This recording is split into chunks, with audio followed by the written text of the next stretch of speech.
தாம் தூடோங் அணிவதால் தனக்கு எந்த ஒரு பிரச்சனையும் இல்லை என்று கூட்டரசு பிரதேச அமைச்சர் ஹன்னா இயோ தெரிவித்துள்ளார். புனித ரமலான் மாதத்தில் பல மசூதிகளுக்கு சென்று இஸ்லாமியர்களுடன் ரமலான் நோன்பு நாட்களை செலவிடும் போது தாம் அணியும் தூடோங் பிரச்சனையாக இருக்கிறதா என்று ஹன்னா இயோ கேள்வி எழுப்பினார். முன்னதாக ஹன்னா இயோ அரசியலுக்காக நடிக்கிறார் என்றும் இஸ்லாமியர்களுடன் ஒட்டி உறவாடுவதற்காக தூடோங் அணிவதாக சர்ச்சைகள் கிளம்பியது. இதற்கு பதிலளிக்கும் விதமாக மற்ற சமயத்தை தாம் மதிக்க வேண்டும் என்று அவர் கேட்டுக்கொண்டார்.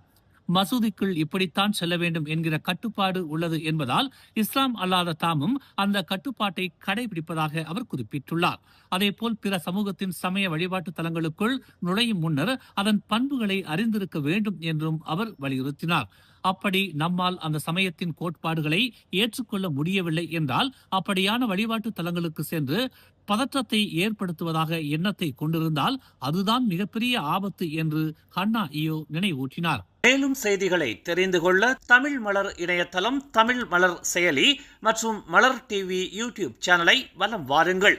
எங்களோடு இணைந்திருக்க மலர் டிவியை பதிவு செய்து கொள்ளுங்கள். உறவுகள் மகிழ்ந்திட விருப்பம் மற்றும் பகிர்வு சேவையை சொடுக்கிடுங்கள்.